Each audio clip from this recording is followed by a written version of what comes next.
দেখো মজাদার পোয়া পিঠার রেসিপি। এটা আমি কলা দিয়ে তৈরি করেছি। তোমরা এভাবে তৈরি করে নিতে পারো। আমি যেভাবে কলা দিয়ে বানালাম এই পিঠাটা তোমরা যদি ফলো করো তাহলে এই ঠিক আমার মতন বানিয়ে নিতে পারবে।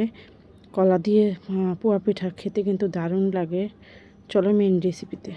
আসসালামু আলাইকুম, welcome to Asha's kitchen and blog. চলে আসলাম আশা কিচেনে একটা নতুন ভিডিও নিয়ে। দেখতে পাচ্ছ চালেরগুলো নিয়ে নিয়েছি।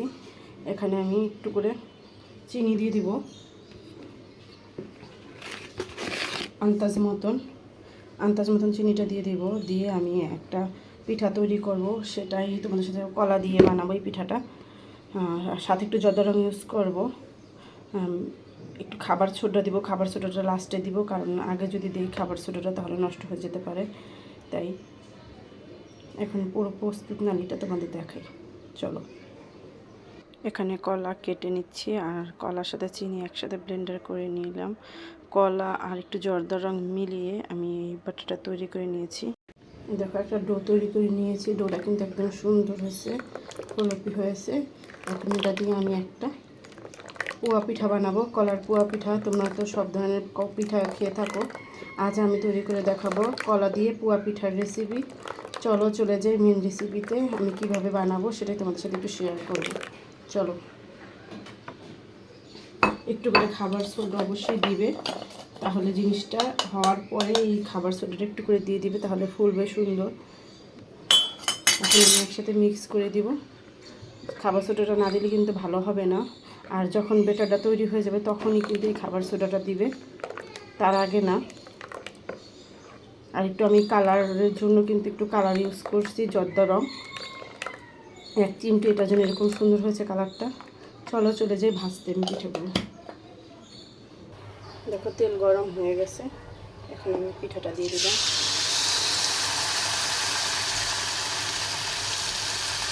আস্তে আস্তে করে পিঠাগুলো সুন্দর করে ফুলকো করে পিঠাগুলো ভেজে নেব।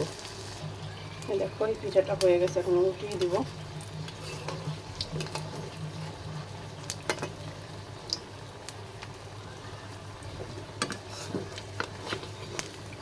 কত সুন্দর হয়েছে পিঠাটা, ফুলকো একদম মজাদার পোয়া পিঠা। আস্তে আস্তে করে ভেজে নেব।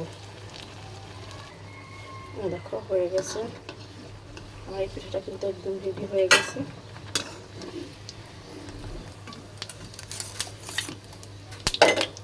এখন আরেকটা পিঠা দিয়ে দিব।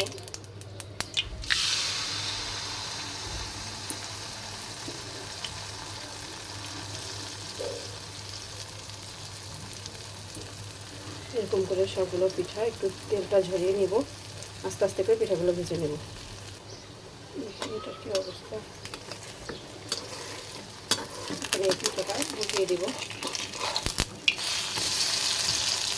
এইভাবে করে সবগুলো পোয়া পিঠা আমি ভেজে নেব সুন্দর করে, ফুলকো পিঠাগুলো। দেখো কত সুন্দর হয়েছে দেখতে।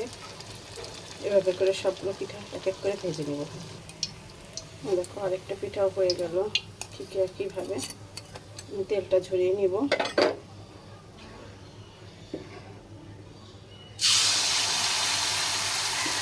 এভাবে করে সবগুলো পিঠা এক এক করে ভেজে নেব। এই পিঠাটা হয়ে গেছে, এখন এটা উল্টিয়ে দেব।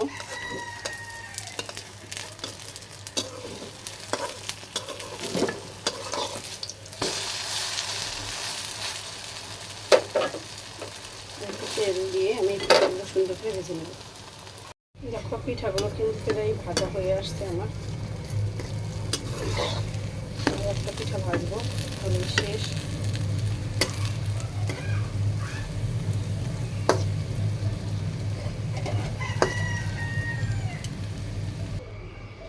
শেষ পিঠাটা দিয়ে দিলাম।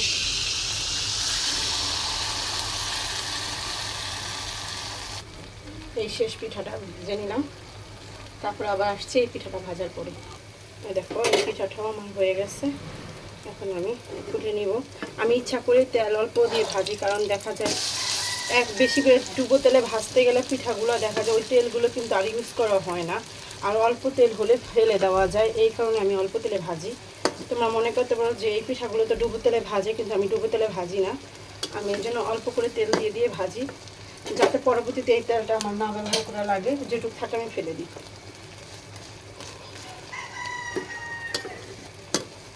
এই পিঠাটাও হয়ে আসছে, একদম শেষ পর্যায়ে আমার।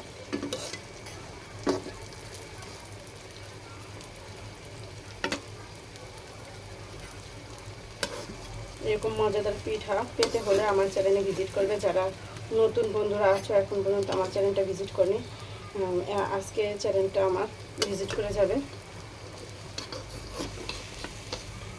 একদম রেডি আমার পিঠাগুলো। কীরকম হয়েছে অবশ্যই জানাবে আমার পিঠাগুলো।